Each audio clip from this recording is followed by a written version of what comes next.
Are you done? Done ka na, baby? Okay. Let me see your pee. Ayan yung pee niya.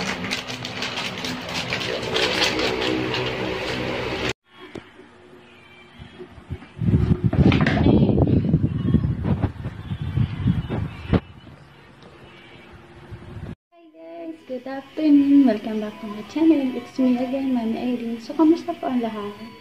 So, yun, may panibago na naman pong yung video ngayon na gagawin or pag-uusapan. So, ang pag-uusapan natin regarding today is yung how to potty train your baby. So, yun, paano ka ba tinuruan mag-potty ang aking baby?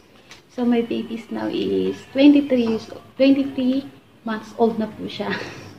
So, yun guys, si baby is magto 2 years old na siya this coming September. So, yan na nga ang potty po. Ibig sabihin po nun yun is tuturuan natin silang umihi gamit ang arenola. Or papunta sa CR, pwede itong ganun. So, si baby, ano siya ngayon, totally marunong na po siyang mag-pee at saka mag-poo sa kanyang potty. Ang problema po doon, ayaw na po niya mag-daya pa yung paggabi. Gusto niya lang, talagang doon na siya, diretso doon. Tatayo siya kasi lang yun lang, mapupuyot siya kasi every time na mag-pee siya or mag-poo, kailangan tatayo ka rin kasi nga, talagang i-guide mo pa siya. Kasi medyo kwan pa siya eh. Si baby ngayon, marunong siya umupo doon. Kailangan mo lang, di pa siya marunong mag-down ng pajama niya, pero at least marunong na siya lumagpi. Tsaka sinasabi niya sa iyo, Mami, magpipi. So, marunong siyang mag-control. Kumbaga, pipigilan na mo niya, hindi niya didiretso. So, yun. Pag sinabi na yun, diretso na agad sa kanyang potty. So, meron akong 10 tips dito regarding sa how to starting potty training for your baby. So, ito yung 10 tips na ginawa ko para at least mabilis ko siyang i-train. So, number 1 na yun is yung by potty training or arenola. So, yun, nagbay na kami ng potty niya. So, before 1 years old, nagbay na talaga ako. Tapos, unti-unti, tinitrain ko na siya. So, hindi ko lang siya masyadong pino-post kasi nga, bata pa siya noon. Pero at least ngayon, meron na siya. So, nakausap ko siya. Nung binili kami pala ng potty niya, binili ko lang siya dun sa Shopee. 150 lang yun.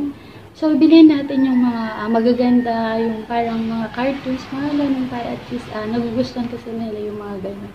Wag yung mga plain lang. Si baby, yung potty niya is ang cute lang, kulay pink. So, yung pangalawa naman natin, introduce potty. So, introduce na natin. Maganda yung introduce mo na maaga pa lang. Pag i-introduce pala nun, pakita mo sa kanya, ito yung itsura niya, paano ginagawa. Ganun yung introduce natin yung potty natin sa kanila kasi once na-introduce na natin yun, at lagi nilang nakikita, yun yung maganda, lagi nilang nakikita yung potty nila. Kung ako, kahit minsan nga sa pumunta, nasa sala or nasa labas is dinadala ko talaga para at least nakikita niya. Kahit di pa siya umuupo, nilalaro na lang minsan. Minsan ginagawa niya, nilalagay pa sa ulo. At tapos, syempre inugasan ko naman yung nilalagay niya sa ulo, nilalagyan niya ng mga tubig or ng mga lupa, yung mga laruan na gano'n. At least alam na niya yun. Pero sinasabihan ko naman sa kanya na madumi yun. Use one word only, like pee and poo. Huwag na tayo mag-use ng iba pa. Kasi pag nag-use ka pa po ng iba, nyari, ihi, wiwi, gano'n. Hindi lang gano'n. Ang kailangan lang is alam nila, one word only, hindi na kailangan dalawa tatlo. Kasi basta, maguguluhan sila, magkakaroon sila ng, ano ba talaga, ano gagawin ko? Magpipi, magpupu, tatae, gaganon. Hindi, ang kailangan lang is, kunyari kung wiwi lang. Kung pi lang. Kung pupu lang. Tae, ganon lang. Kasi once na nagsabi tayo ng madaming word, is magugulan yung utak nila. Ako nga, pag madaming mga sinasabi sa kanya, kaya mula nung una, nung tinitrain ko siya, is laging pi lang. You want to pee na? We're going to pee na. Ganun lang yung gagawin namin. Puro pee lang. Pee. Ganun. Pu. Hanggang sa natuto siya. Nung una, ang una kasi nung hindi pa siya umuupo, nagpipee lang siya diretso sa sahig. So, yun yung ginagawa niya.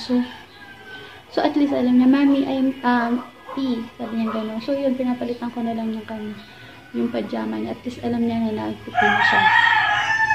Tapos, number 4 is always talk 1,000 times. always talk 1,000 times.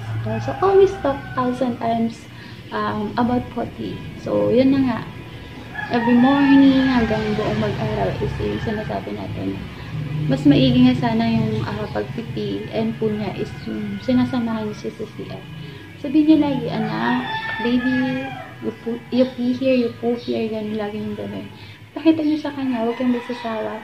May times na nakakapagod na gusto mo na huminto, pero hindi. Itutuloy mo pa rin kasi nga, yung kumbaga, yung gusto mong ma-achieve is yung marunong siya mag-pee at poo. Isa pa, babae pa sila. Kasi pag lalaki, madali lang yan.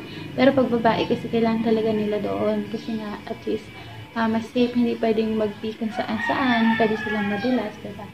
So, yun nangyari kay baby din minsan. Nung dati, nadulas siya kasi nag-pee siya. Hindi niya sinabi sa akin, so hindi ko rin nakita. Yung bigla siya nadulas. So, medyo nasaktan siya, syempre, kasi madulas din kasi yung kanya, yung pee, or kumbaga yung ihi. So, yun pala, ay kailangan din pala yung alam nila yung difference ng pee sa water. So, hayaan natin silang maglaro, ganun-ganun nila yung kanila. Ganun-ganun nila yung pee nila. Kasi basta alam nila, di ba yung ihi kasi medyo mainit. Tapos medyo madilaw. Alaan lang natin. Kasi, ayan yung laruin nila, amay nila. Basta wag nilang kinakain. Ganun lang naman yan. Parang parang tubig, gano'n.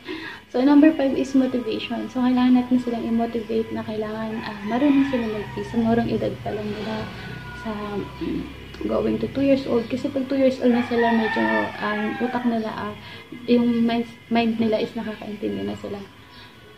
Pwede mo na silang kausapin na madami. Pwede mo, ngayon, nauutusan na sa baby. Yan mga pinapagawa sa kanya. Madami nang pinapagawa kay baby ngayon. So, buti na lang. ang aga niya natuto. At least yan alam. So, yung number 6 naman is may interval 2 hours every day. So, pag magpupoti ka, is kailangan, yun lang gagawin mo. Wala kang gagawin, iba. Maigi mag-focus kayo na kada 2 hours, punta kayo sa CR, or sumaan mo siya dun sa pote niya. Maigi yung, may arenola ka din. Ganyan ginagawa ko, may arenola siya. Ngayon, sinasabi niya, mommy sit. So, ibig sabihin mo, mommy sit, mag-pee ka doon, sabi niya gano'n. So, yun. Ngayon, alam niyo na, kailangan lang talaga is, and then, kailangan pala, huwag niyo siyang, kung magde-decide kayo mag-potty, huwag niyo siyang, kanyari, nag-pampers, huwag niyo siyang pa-pampers. Hindi kayo nag-aaral kayo ng potty ngayon, tapos, nabukasan is pinampers mo siya ng hapon, o yung umagat tanghali, nasa bahay lang naman kayo. Hindi yan mag-work. So, kailangan talaga is, pag magpupoti kayo, hindi mo siya ipapampers. Yung talagang desidido ka na hindi mo siya ipapampers. Oo, sabihin na natin na madaming labahin, mapanghi. Totoo po, mapanghi po yung namin, yung higaan namin, yung bed namin, yung foam namin, kasi umiihi si baby doon. Pero, ngayon, hindi nag-aano kasi nga, marunong na siya mag-potty. Pumupunta na siya doon diretso, mismo sa potty niya. So, yun, kailangan, kasi dito lang talaga tayo, kailangan is, huwag mo siyang ipapampers. Pag once na pinampers mo ulit siya, back to 0 ka na naman. Then, show them how to pee or poo. Ito na nga, number 7 is, show them how to pee or poo. Ayun, pakita natin. Yan, ginagawa ko naman. Una, step is uupo. Hindi. Tatayo mo na yung bababa yung pajama tsaka panty. Tapos, uupo na siya doon. Tinitignan naman na. Tapos, number 8 naman, know what is pee or play his or she is pee. Ayun na, nasabi ko naman yan. Kailangan alam nila kung ano yung pee, ano yung wiwi, ano yung poo. Tapos, yan natin silang maglaro. Kasi once na naglaro sila, doon nila nalalaman kung anong texture, anong pakiramdam ng wiwi nila, kung ano ba yung kulay, gano'n. Number 9 is, allow them to watch potty video cartoon. So, allow them. So, pinanood ko din siya ng Cocomelon, ng Jojo, ng mga iba pang mga potty. Kasi, once na nanonood sila noon, kasi, di ba nanonood sila baby ng mga cartoons. Maganda rin yan kasi, tapos alam din nila dapat yung word na potty. Alam nila yung tsura ng potty. Allow them, alam mo lang sila na manood. Kasi once na nanood sila ng potty or paano mag-pee or pupo is nakakatulong din sa kanila yun. Kasi nga, mga bata ngayon, mga batang katulad nila is yung imagination nila iba na. So, yun. Number 10 naman, assist them and guide them always. So, yun. Assist them and guide them always. Kasi nga, ang sa CR din medyo slippery, madulas. So, kailangan lagi natin silang i-assist, i-guide. Kasi, once na hindi natin sila i-assist or guide, pumunta sila. Ay, kami, hindi ko talaga pinapayagan pumunta siya dun mismo sa CR. Kaya ngayon, ang ginagawa ko, kasi nga, masyadong madulas dun. Eh, delikado pag madulas, diba? ACR pa yun. So, mas maiging sana na sinasarado na namin yung CR ngayon. Hindi namin siya binubukas. Dati nakabukas lang. Ngayon, sinasara na kasi ayaw namin siyang damiret yung pumasok dun kasi nahihirap na. Ngayon, yun na nga, dinadala na namin. Diyan nandito kami sa sala. Dinadala ko dito yung pote niya. Tapos nandun sa kwarto, dinadala ko din. Kunyari sa terrace naman kami o kaya sa labas. Dinadala ko na kasi nga. So, pagtsatsaga lang natin yun na kailangan talaga is yung dalhin natin para at least.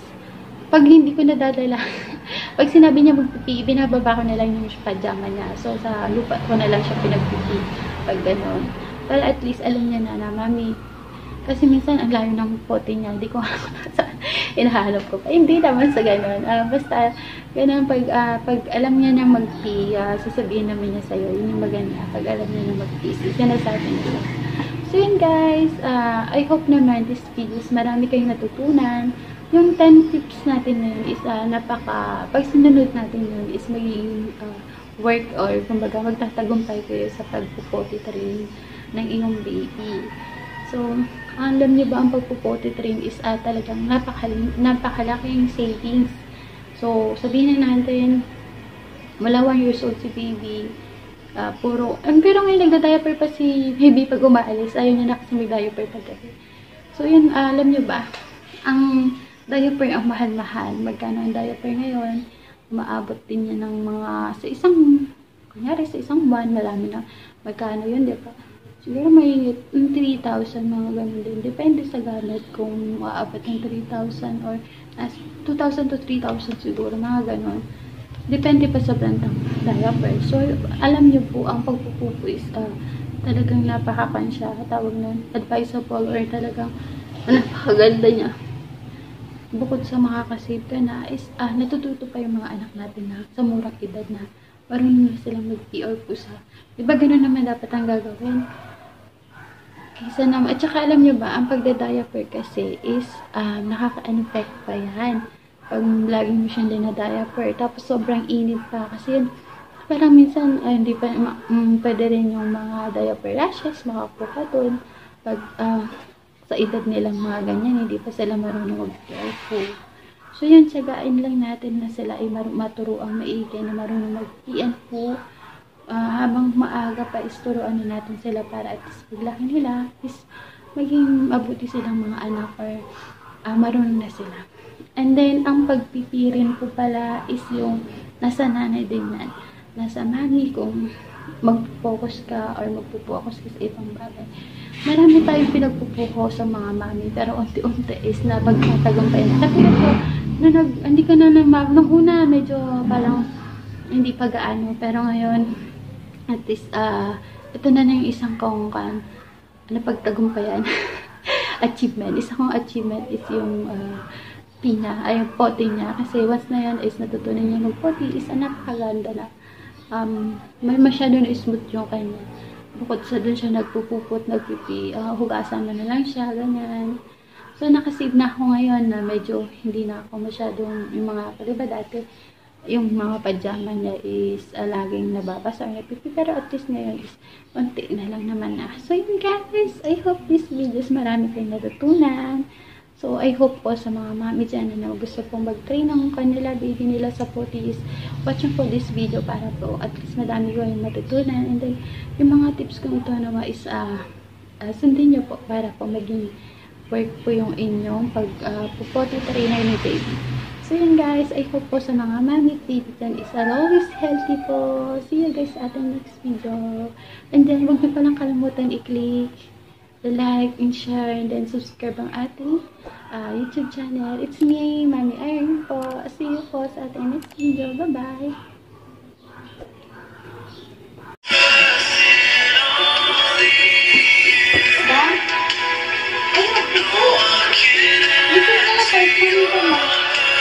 Mami,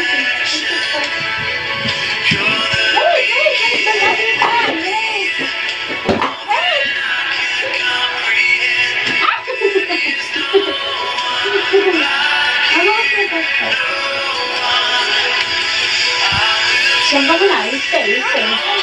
Ay, pagpag, hindi na pagpag.